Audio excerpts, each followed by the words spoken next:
Alright, what's up everybody? Here we are. Ooh. We're gonna kick this off. We're gonna get a little something.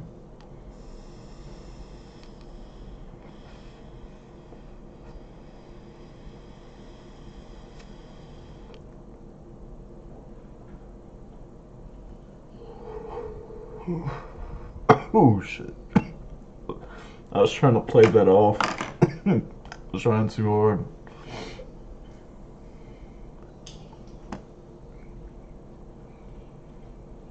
Okay.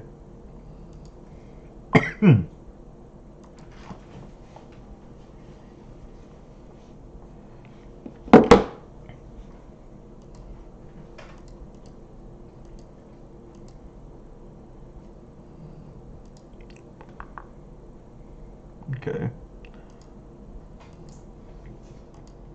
We're just gonna go ahead and get into this.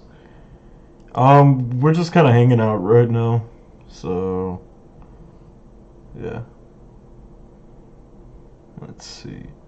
Actually, I need to pull up a chat overlay over here.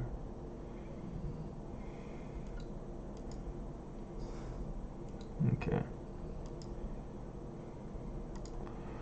Blah blah blah. Y'all see everything. We're just kind of hanging out right. Okay. I have 70 subscribers now. Wow. That's cool. Okay. Pop out chat. Get you over here. Get this scooted over like that. And bam. Alright. I found a good one that looked like it could run. Up on its back and away at it go. Ooh. Alright. Here we are. I'm gonna make this a little smaller. Wait, it's not gonna get in our way. We're gonna enjoy this video. Instant, automated, and seamless. Blah blah blah. It just came up in my feed. So yeah. What is up, ladies and gentlemen, boys and girls? It's your boy Goblin, and today we're coming in with a very interesting video. A video that's a bit different from my normal uploads. In today's video, we're covering an important topic. We're gonna talk, like, if you do, don't forget to subscribe if Goblin at checkout so you have our backs. So, gotten together and we decided to smoke crack. Now, oh my god. No. We're not watching that. Ooh. I would love to watch this, but before we get too deep into it, I need to see if it's owned by anybody. If this, I could just react to Caroline, right? It's a small channel. YouTube TV has no hidden fees. And Okay. Alright, Dallas Cowboys fans, last study ball that you get for the season. And before I dive into championship weekend and start diving into some of the matchups there, taking a couple chances to go back and look at Buffalo Bills and what cost them an opportunity to advance in the championship game. Now let's take a look at the Dallas Cowboys, and let's take a look at some of the issues that they had that cost them the opportunity Quite a few. to get to the championship game. And Dallas Cowboys have been kind of up and down all year. There's been some really, really good things from them offensively, but just inconsistencies in different areas is ultimately what costs them the opportunity to continue to advance. Or maybe I should say that's the thing that stops them from being able to be a championship team. They've got to continue to build. They've got to continue to get better in certain areas, and it showed up once again against the 49ers. So let's go ahead and dive into the tape. So, Okay. just again, to me, so many things are about little aspects of things. So they're going to run. My DPI is so high. Routes, So let's play Minecraft. okay, so it's going to turn into a hook because he's going to have leverage inside and leverage outside of it. I love Kurt Warner. And then I like the concept here because outside of this, you're going to run a comeback or a stop route outside of this.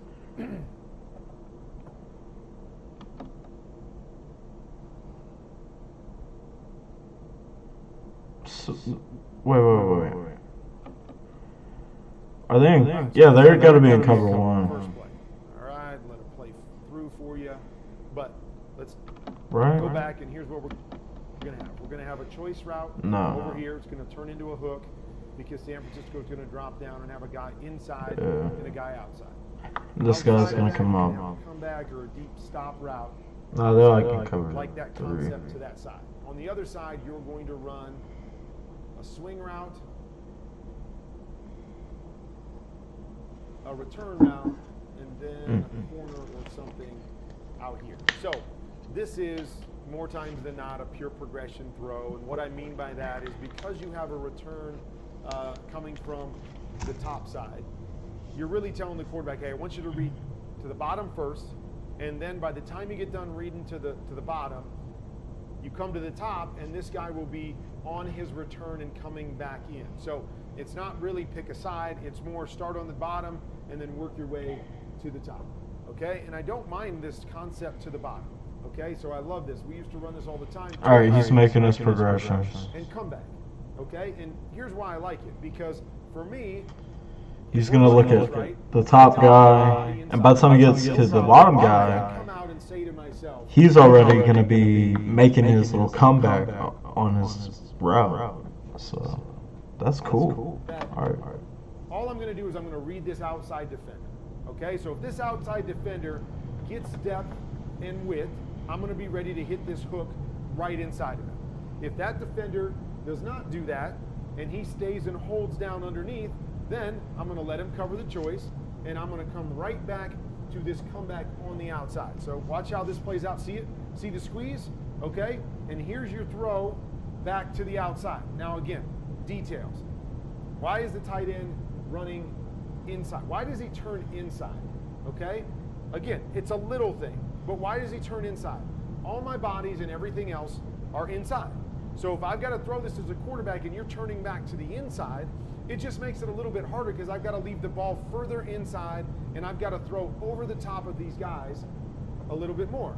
Whereas if you run this and you run a comeback, which is down and outside to the sideline, you see, right? Now we've got a possibility of this window to throw around those guys and not have to throw over those guys. Little things. Little things to me make a huge difference. The other thing, that if I'm going to read this concept like this, okay, so it is more of a pure progression because, again, you can't really read this right away because you got two guys going to the same area, and then you can't really get a read on that side until the return starts to return back to the inside. So that's why I don't think this is an initial read of any sort to the top, okay? But if that's the case... Hold on, guys. I just want to check this. Dang, my nose is really itchy. Ooh. That's great. Okay. Alright, continue. Why don't I switch the tight end? Sorry for the background noise. It's just the air running. So we got the furnace going now. So. And the wide receiver. Because what are the odds of me going from the choice down on the bottom all the way back to this corner route up here on the top? Like, when am I going to throw that corner route? I don't really know, because you're probably not going to be able to progress from the bottom all the way to the top and make that throw. So you're probably never going to throw that unless you just decide ahead of time I'm going to throw that. Why not put my receiver down here instead of a tight end to the outside? And now I get the opportunity to truly trust that my wide receiver can beat the cornerback there on a comeback, and I feel more comfortable staying to that side. So notice on this play, they're playing cover 3. Okay, so he's back in the middle. He's back here. The 7's going up, and then this guy at the top's going up. Okay, and that's why I say I like this concept down here, and I'd like to just stay down here because I can read that outside defender choice to come back. But notice what we get on the front side, because if we get cover 3, we've got a defender that's supposed to cover the flat. So he should be getting width to cover the flat. Notice we've got another defender right here that covers the hook area. As we turn to run the return, he's right there to cover the, that hook area of the field as well. So we don't really have anything where we're isolating a guy or we're putting a guy in conflict back to that side. Now Dak beats this with the throw and splits those defenders and makes it work, but not to me a great concept on the backside, even though I make it work, but not to me a great concept on the backside, even though I understand this whole idea of pure progression, and we want to keep the eyes of the quarterback always going from one direction to the other because we think it makes it easier. I don't always agree with that, but you see some of the issues that they have right there.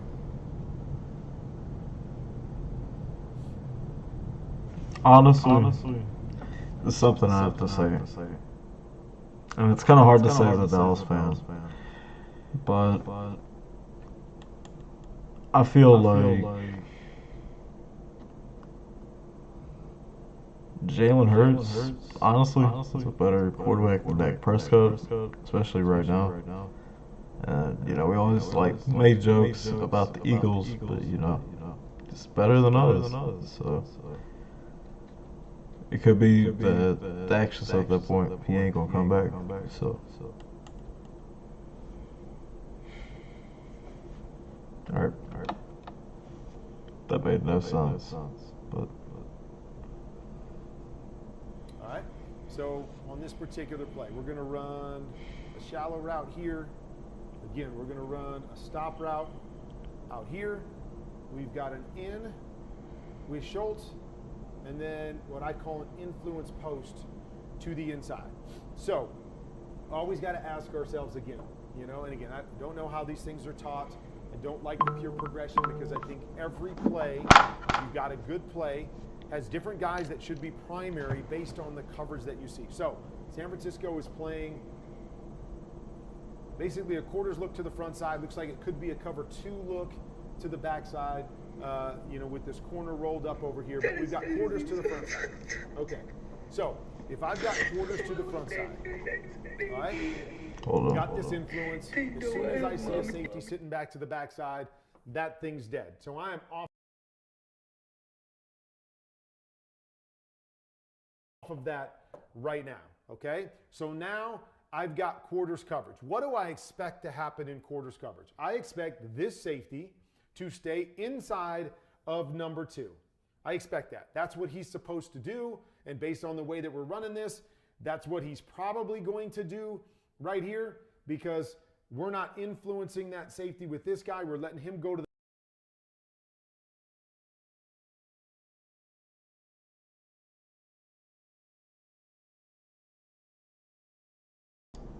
Here we go. Oh, sorry.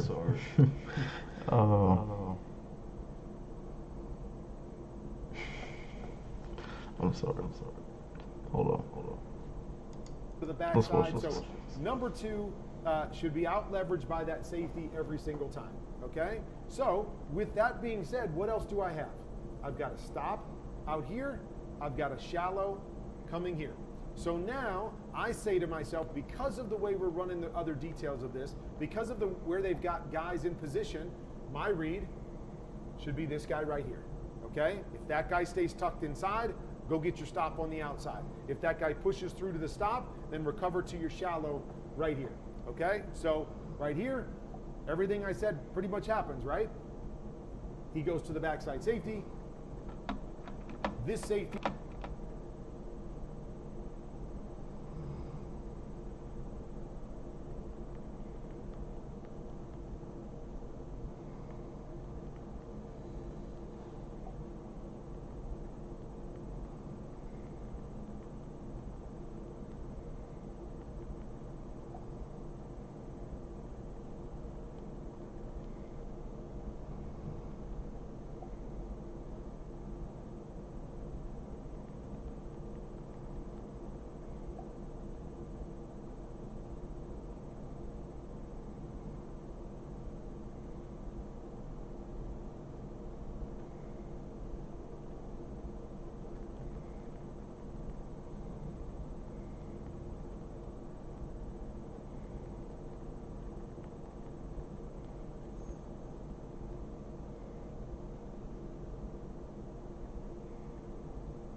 Sorry, guys.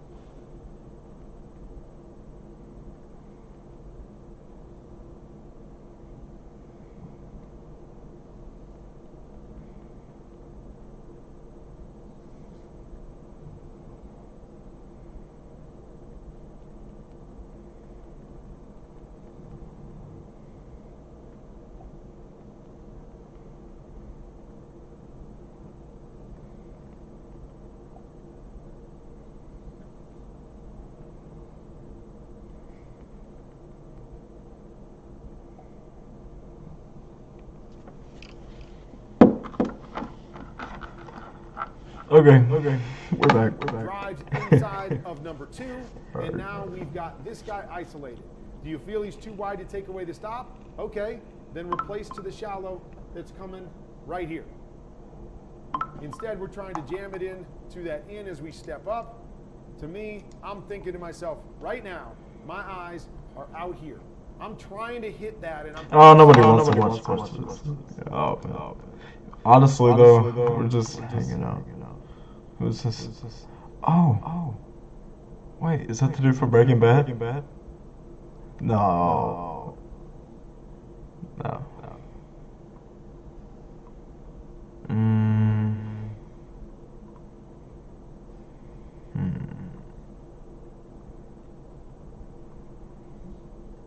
What is my feed right now? Oh my god. No, you can watch this. Adam Driver is a cool ass fucking dude. Okay, we're gonna turn that down a little bit. It's loud. Okay. All right. I was a Marine with 1-1 Weapons Company, 81's platoon out in Camp Pendleton, California. I joined a few months after September 11th, feeling like I think most people in the country did at the time, filled with a sense of patriotism and retribution and the desire to do something. That coupled with the fact I wasn't doing anything. I was 17, just graduated from high school that past summer, living... I need to... Hold on. Okay.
Okay, we're back. Sorry. in the back room of my parents' house paying rent in a small town I was raised in northern Indiana called Mishawaka. I could spell that later for people who are interested. Mishawaka is many good things, but cultural hub of the world it is not. So my only exposure to theater and film was limited to the plays I did in high school and Blockbuster Video. May she rest in peace. I was serious enough about acting that I auditioned for Juilliard when I was a senior in high school. Didn't get in, determined college wasn't for me, and applied nowhere else, which was a genius move. I also did that Hail Mary LA acting odyssey that I always heard stories about of actors moving to LA with like $7 and finding work and successful careers. I got as far as Amarillo, Texas, before my car broke down. I spent all my money repairing it, finally made it to Santa Monica, not even LA. Stayed for 48 hours wandering the beach, basically, got in my car, drove home, thus ending my acting career. So 17, Mishawaka, parents' house, paying rent, selling vacuums, telemarketing, cutting grass at the local 4-H fairgrounds. This was my world going into September 2001. So after the 11th and feeling an overwhelming sense of duty and just being pissed off in general at myself, my parents, the government, you know, not having confidence, not having a respectable job. Honestly, I feel like if I was in that situation, I would probably do the same damn thing. Like, I guess it's like a call to action, you know? I don't know. Maybe I would. Mini fridge that I just drove to California and back. I joined the Marine Corps and I loved it. I love being a Marine. It's one of the things I'm most proud of having done in my life. Firing weapons was cool. Driving and detonating expensive things was great. But I found I loved the Marine Corps the most for the thing I was looking for the least when I joined. I'm turning my notifications Weird down. dudes. A motley crew of characters from a cross-section of the United States that on the surface I had nothing in common with. And over time, all the political and personal bravado that led me to the military dissolved, and for me, the Marine Corps became synonymous with my friends. And then a few years into my service, and months away from deploying to Iraq, I dislocated my sternum in a mountain biking accident and had to be medically separated. And for those who are never in the military, they find this hard to understand, but then being told I wasn't going to deploy to Iraq or Afghanistan was very devastating for me. It's a very clear image of leaving the base hospital on a stretcher and my entire platoon was waiting outside to see if I was okay. And then suddenly I was a civilian again. I knew I wanted to give acting another shot because, again, this is me. I thought all civilian problems are small compared to the military. What can you really bitch about now? You know, it's hot. Someone should turn on the air conditioner. You know, this coffee line is too long. I was a Marine. I knew how to survive. I would go to New York and become an actor, and if things didn't work out, I'd live in Central Park and dumpster dive behind Panera Bread. So I re-auditioned for Juilliard, and this time I was lucky enough I got in, but I was surprised by how complex the transition was from military to civilian. And I was relatively healthy. I can't imagine going through that process on top of a mental or physical injury. But regardless, it was difficult. In part because I was in acting school. I couldn't justify going to voice and speech class, throwing imaginary balls of energy at the back of the room, doing acting exercises where I gave birth to myself while my friends were serving without me overseas. But also because I didn't know how to apply the things I learned in the military to a civilian context. I mean that both practically and emotionally. Practically, I had to get a job. And I was an infantry Marine where you're shooting machine guns and firing mortars. There's not a lot of places you can put those skills in the civilian world. And emotionally in that I struggled to find meaning. Well, in the military, everything has meaning. Everything you do is either steeped in tradition or has a practical purpose. And you can't smoke in the field because you don't want to give away your position. You don't touch your face because you have to maintain a personal level of health and hygiene. You face this way when colors plays out of respect to those people who went before you. You walk this way because of this. You talk this way because of it. Your uniform is worn and maintained to the inch, and how diligently you followed those rules spoke volumes about the kind of Marine you were. Your rank said something about your history and the respect you had earned. In the civilian world, there's no rank. Here you're just another body. I felt like I constantly had to prove my worth all over again. And the respect civilians were giving me while I was in uniform didn't exist while I was out of it. There didn't seem to be a sense of community. Whereas in the military, I felt this sense of community. How often in the civilian world are you put in a life or death situation when you with your closest friends and they constantly demonstrate they're not going to abandon you? I'm gonna go get some.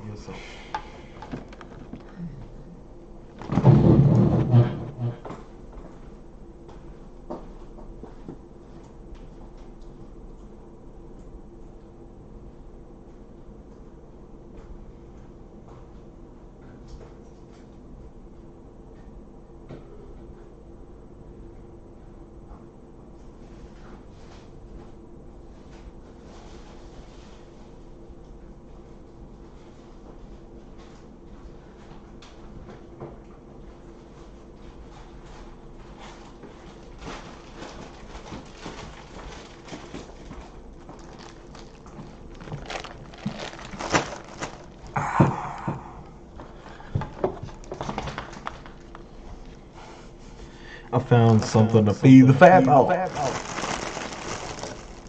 my god. This is extra loud. I need to get a better microphone.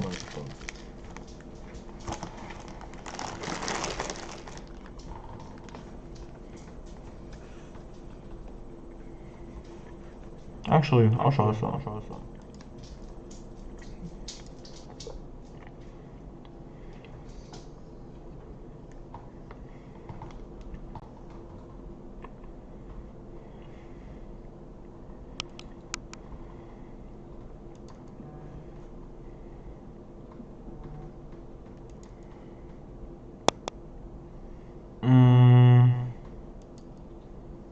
Okay. Is this better? Oh, yeah.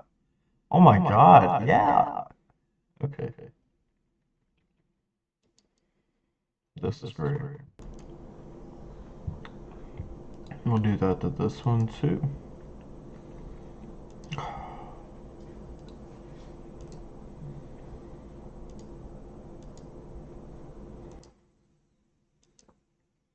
Alright, here we go. And meanwhile, at We're acting back to school, this now. But we're gonna turn I that was really down. for the first time discovering playwrights Alright. and characters and plays that had nothing to do with the military, but were somehow describing my military experience in a way that before to me was indescribable. And I felt myself becoming less aggressive as I was able to put words to feelings for the first time and realizing what a valuable tool that was. And when I was reflecting on my time in the military, I wasn't first thinking on the stereotypical drills and discipline and pain of it, but rather these small, intimate, human moments, these moments of great feeling. Friends going AWOL because they missed their families, friends getting divorced, grieving together, celebrating together, all within the backdrop of the military. And I saw my friends battling these circumstances, and I watched the anxiety it produced in them and me, not being able to express our feelings about it. And the military and theater communities are actually very similar. You have a group of people trying to accomplish a mission greater than themselves. It's not about you. You have a role. You have to know your role within that team. Every team has a leader or director. Sometimes they're smart, sometimes they're not. You're forced to be intimate with complete strangers in a short amount of time, the self-discipline, the self-maintenance. I thought, how great would it be to create a space that combined these two seemingly dissimilar communities, that brought entertainment to a group of people that, considering their occupation, could handle something a bit more thought-provoking than the typical mandatory fun events that I remember being voluntold to go to in the military. All well-intended, but slightly offensive events like win a date with a San Diego Chargers cheerleader, where you answer questions about pop culture. And if you get it right, you win a date, which was a chaperone walk around the parade deck with this, already married, pregnant cheerleader. And nothing against cheerleaders. I love cheerleaders. The point is more, how great would it be to have theater presented through characters that were accessible without being condescending? So we started this nonprofit called Arts in the Armed Forces, where we tried to do that.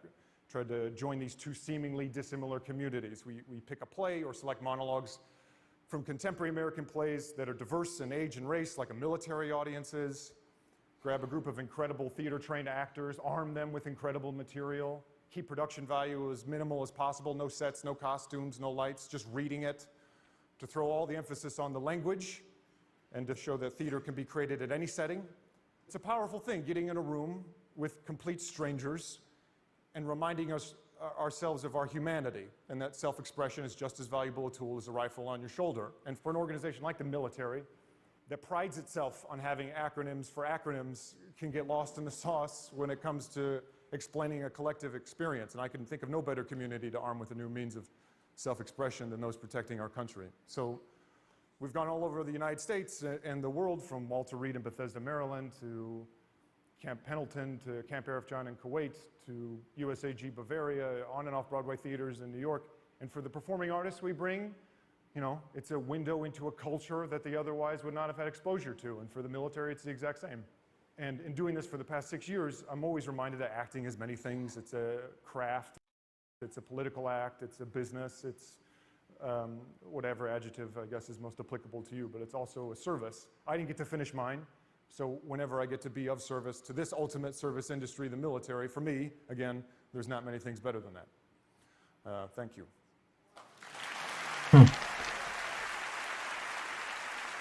So we're going to be doing a piece from Marco Ramirez called I Am Not Batman. Incredible actor and good friend of mine, Jesse Perez, is going to be reading. And Matt Johnson, who I just met a couple hours ago. They're kind of doing it together really for the first time, so we'll see how it goes. So Jesse Perez and Matt Johnson.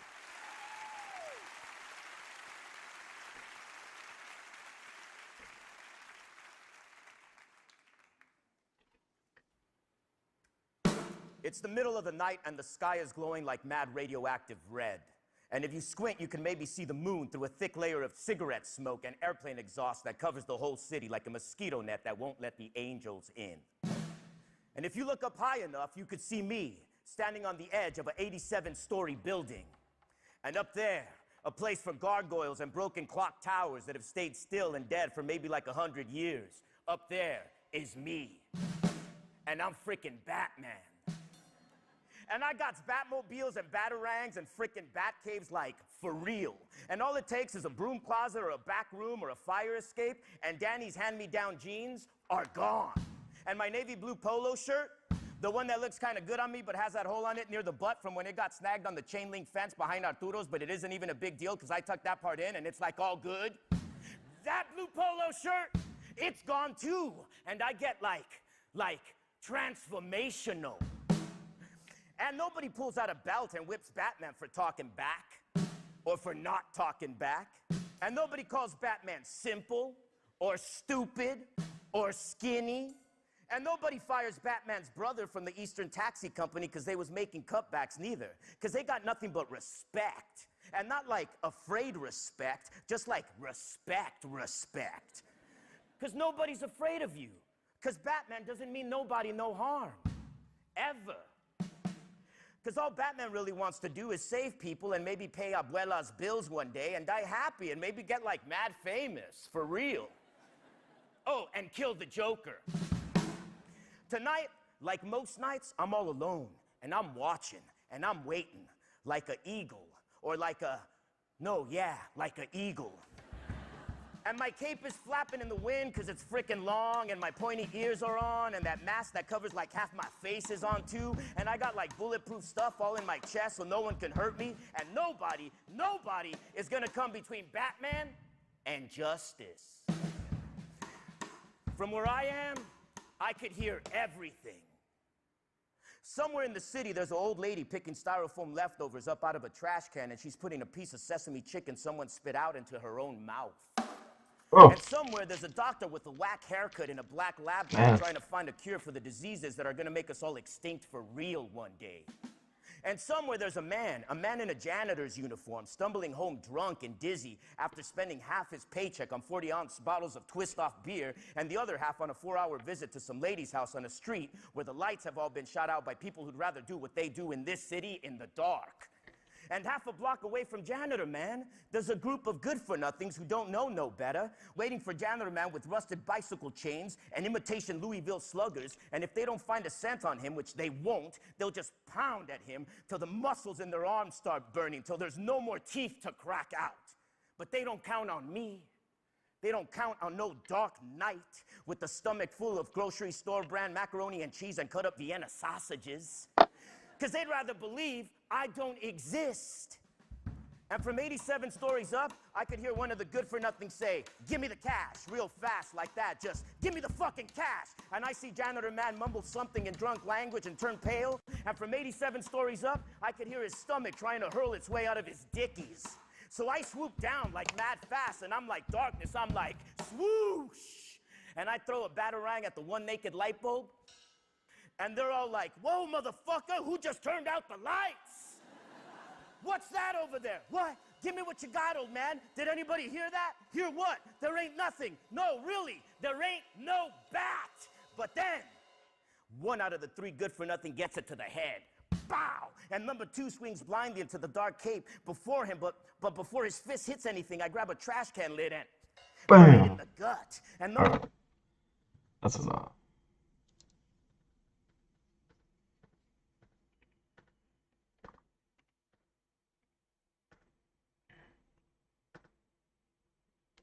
I don't want to get taken down, though.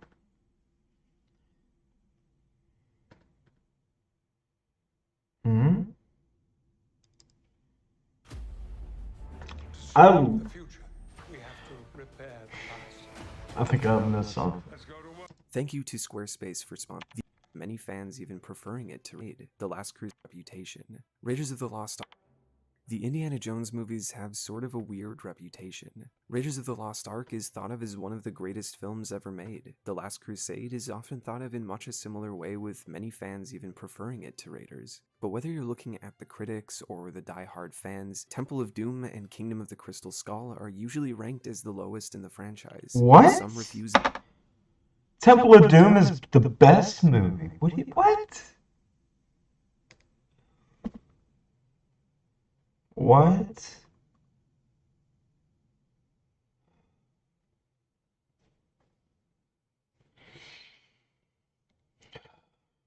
To even acknowledge their existence. Now, I'm not going to pretend that these movies are without their flaws, but I think that they're both largely great entries into the Indiana Jones canon that don't deserve nearly as much hate as they tend to get. Particularly Temple of Doom. Honestly, Crystal Skull wasn't that as bad. Raiders or The Last Crusade. One of the main things that people seem to forget about the franchise is that they were always designed as B-movies. They weren't trying to create something on par with Cecil B. DeMille or David Lean. They were trying to match the style and the tone of the 1930s Saturday morning serials, complete with over-the-top action, campy dialogue, and the cliché villains. That might have been your arm, Mr. Bennett.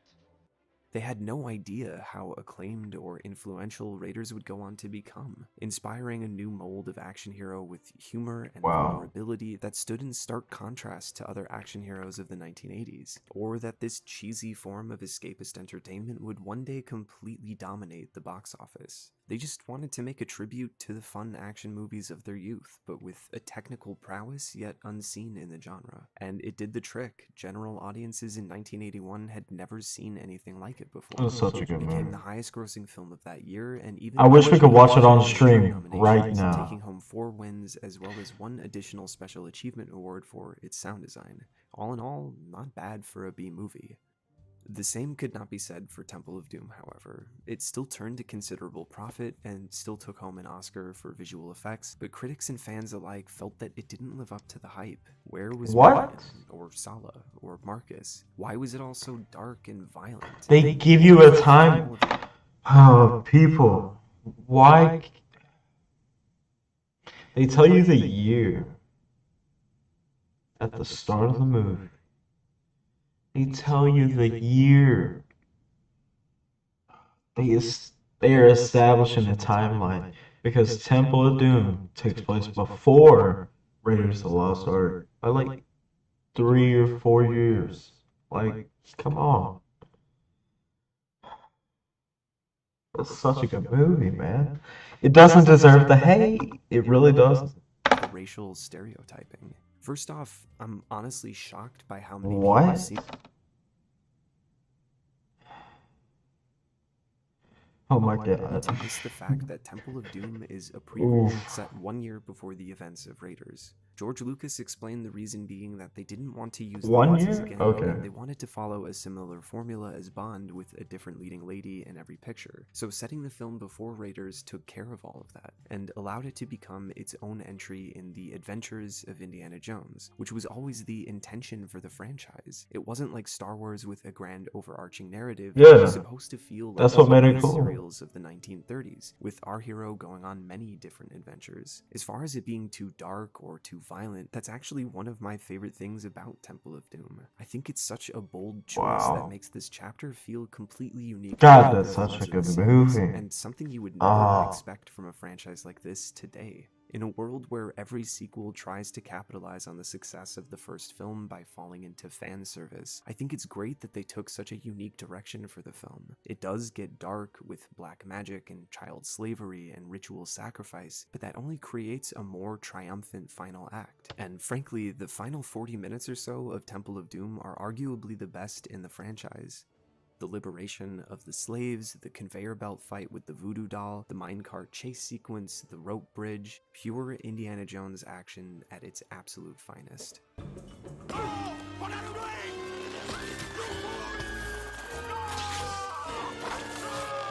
That was such a good scene too. I can see how people would be irritated by Willie Scott, but frankly, can you imagine being in her shoes? This pampered club singer is all of a sudden taken to the jungles of India with every sort of creepy, crawly, slithering creature you could imagine. I think we'd all be terrified and uncomfortable having to go through what she does. But I can see how some wish it was toned down at least just a little bit for the audience's sake, but the hate for Short Round never made any sense to me. He's a great sidekick. Yeah, He always has Indy's I back. agree. He can hold his own in a fight, and he can be absolutely hilarious. They're saying he'll be back for the new movie. We don't know. One of the biggest criticisms of the film was its offensive portrayal of Indians, but I always thought that was an unfair criticism. The whole point is that this is a cult that has taken over the Indian royalty. The Maharaja of Pankot was brainwashed just like most of his other followers, and even Indiana Jones himself at one point. The whole reason Indy is there in the first place is to help to retrieve the Sankara stones that were stolen from a local village, and to rescue the children who were taken prisoner. Meaning that this black magic cult isn't supposed to represent the whole of the country, but a small, corrupted minority. You can then definitely argue that it falls into the whole white savior trope, but this is Indiana Jones we're talking about, and if you don't have a problem with him saving the day from the Nazis, I don't think it should be a problem for him to save the day from cultist Hindus either. Honestly, sometimes it feels like the Temple of Doom critics don't really remember Raiders as well as they think. Oh, the villains are campy. Really? Did you forget about this guy? This guy. Good evening, Fräulein. Fucking creepy bitch. We are not thirsty. Some of the special effects look really bad. What, like Raiders didn't have that problem as well? Yeah! Well, all the bad That's guys what makes are it cool. stereotypes. Oh my Because this is God. such a loving portrait of the German people. You know, this review seems like it's just made by like really spoiled people, you know? It's a good movie, man. Well, it's too dark. Better than Crusade. Come on. Definitely better than Crystal Skull. There's not enough humor. Oh. We are going to die. I beg to differ. This game, you're not. I'm not saying you have to like Temple of Doom as much as Raiders of the Lost Ark, but I think that if you consider it to be a bad movie, you should probably reassess why you think Raiders is such a good movie. Both have great humor, great action, over-the-top villains, and supernatural twists on old world mythology, with incredible photography and music, and our beloved hero on a non-stop thrill ride. What's not to love? But with the film receiving so much backlash, they decided to play it safe with The Last Crusade by basically rehashing everything that worked in Raiders, with the beloved sidekicks, the Nazis searching for another Christian artifact in the desert, but this time with a twist. His dad is along for the adventure.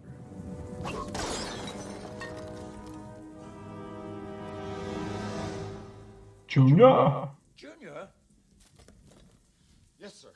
The Last Crusade is a great Indiana Jones film, don't get me wrong, but it feels like a... Don't call me Junior! To see the franchise follow its original episodic intentions. For instance, one of the original story outlines for the third film involved a haunted mansion, to give you an idea of the sort of campy adventures that they were originally going for. And this is why Kingdom of the Crystal Skull seemed to come out of nowhere for most fans, but for the true die-hard indie fans, it made perfect sense. Yeah. The originals paid homage to the adventure serials of the 1930s, and if you have to move the timeline forward to account for Harrison's age, then it seems like a no-brainer to pay homage to the adventure B-movies of the 1950s, where it was all about the Red Menace, really interpreted through a Martian invasion of some kind. And just like the other three films, it relies on real-world politics and mythology. The Russians were interested in exploring mind control possibilities, and theories of ancient aliens contributing to highly advanced old-world civilizations have been around for centuries. So it carries on the tradition of honoring adventure serials of their respective time period, while still allowing for the globe-trotting, treasure-hunting adventure that we've come to expect from Indiana Jones, complete with the humor and the action set pieces that have become trademarks of the series.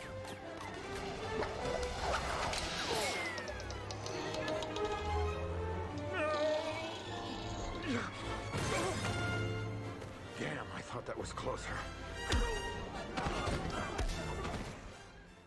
Obviously, I'm with most fans in thinking that a few scenes took things too far, and there are enough flaws to hold the film back from being truly great. I think it was ill-advised to break tradition by starting the movie with a bunch of random teenagers instead of Indy. I think Mutt was underdeveloped and doesn't contribute much to the story other than making old man jokes and justifying Marion returning to the franchise. I think they should have toned down the CG quite a bit. It seems like the magnetic power of the skull changes every single time it's on screen, and all in all, it just doesn't quite hold up to the other three.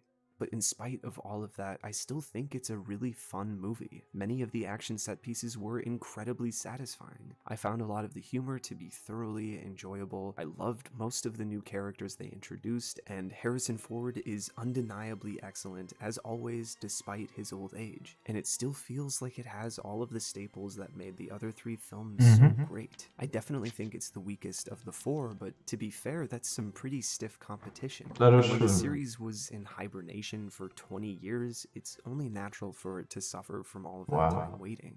Ultimately, I think that all four Indiana Jones films have something different to offer. They're all fun and exciting in their own way, and I think that if you can watch Temple of Doom or Kingdom of the Crystal Skull again, understanding that they're campy on purpose, cliche by design, just like the rest of the series, I think you can appreciate them more for what they are. Not masterful works of art, but pure popcorn fun with our favorite... Exactly.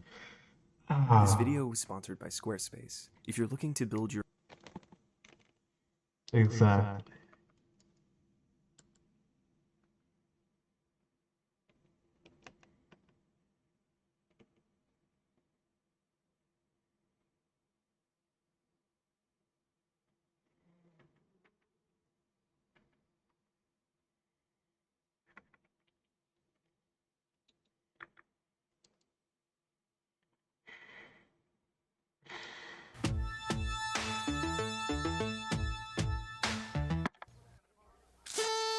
Hey, Vern, we're having a party for my new gas water heater. Yeah, Vern, them guys came in and took out my old electric one and put in a brand new high-efficiency gas water heater. Vern, they let me watch and hold the flashlight for them and everything. Vern, you ought to give them a call. It couldn't be easier. It's like bobbing for water. You can't miss. Know what I mean? Jim Varney, man. Oh, hi, Vern. I was just cruising through the old Blue Book, and I said to myself, Ernest? Huh? Did you know that Tyson's Toyota is selling used cars and trucks for well below the Blue Book price? Uh-huh. And did you know that Tyson's Toyota is giving rebates with each used car or truck? Uh-huh. You know, Vern, I've always thought rebate was something you did after you lost your worm. Wow. Vern, when will you learn? You don't have to keep these big, heavy kegs around to enjoy draft beer. Know what I mean?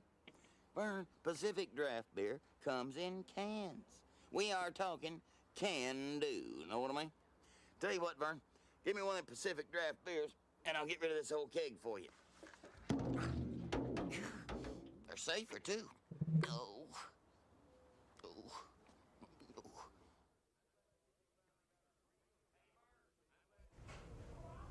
Hey, Vern, I'm glad to see you finally got a real job with a big corporation. Vern, I read your sign out front, and I'll have $5 billion to go and a Diet Coke. See, I'm trying to watch my weight. Know what I mean? And Vern, I like your little hat.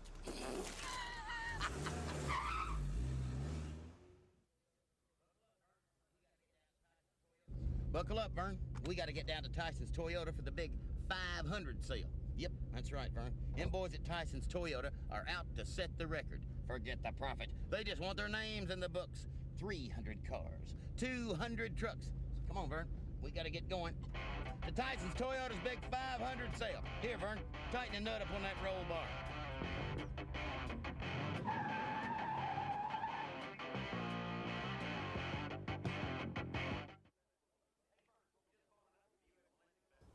Hey, Vern, just boning up for the U.S. Olympic Festival '87. It's going to be held right here in North Carolina. And, Vern, it's going to be a veritable athletic extravaganza with athletes coming in from all over the country. And I'm keeping in shape with these delicious, nutritious products from Pine State.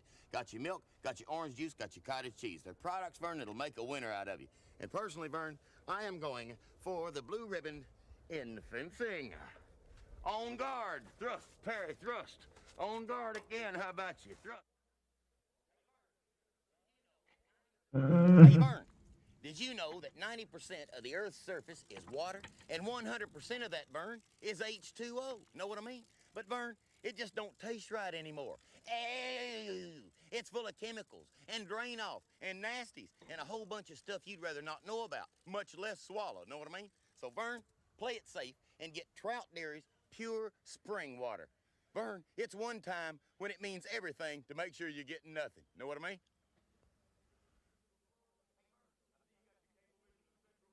Hey, Vern, I see you got your Cablevision of Central Florida. Vern, we are talking an entertainment extravaganza, comprendo? Look, Vern, you got your USA, WTBS, MTV, ESPN, Nashville Network. Vern, you've even got all your major networks, all crystal clear. And Vern, you've even got your HBO Cinemax combo that you're so jealously fond of. Vern, any closer to heaven, and you'd have to wear wings. Know what I mean? Hey, Vern, trying to stretch the old bucks, eh? You know, Vern, you ought to get you a gas water heater and really save the big potatoes. Know what I mean? Your buddy Ernest heats his water with gas. Because, Vern, a gas water heater heats water faster and cheaper than an electric water heater does. So just remember, Vern, hot, fast, cheap. Hot, fast, cheap. Kind of like your first wife. You know, the pretty one.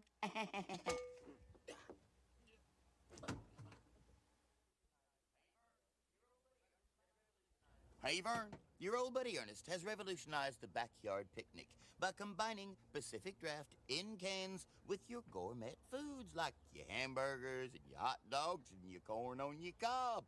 My friends enjoy it. I call it Pacific Draft Kebab.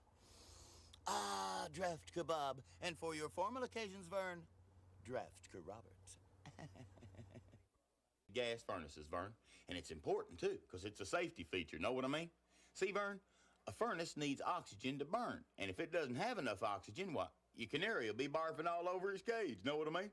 So, Vern, get yourself a new gas furnace with automatic shutoff and preserve life on this planet as we know it. Know what I mean? Okay, Vern. Now listen to your old buddy Ernest. Trout Dairy's chocolate milk.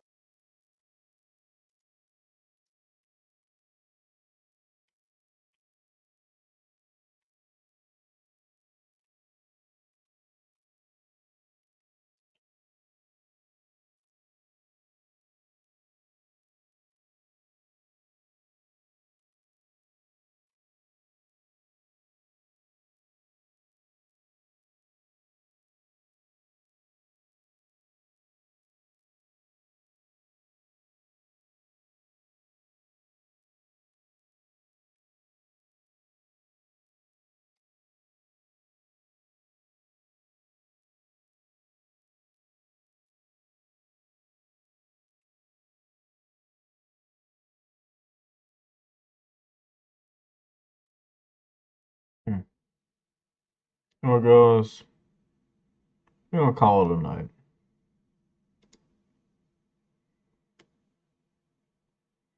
Hope all you have a good night.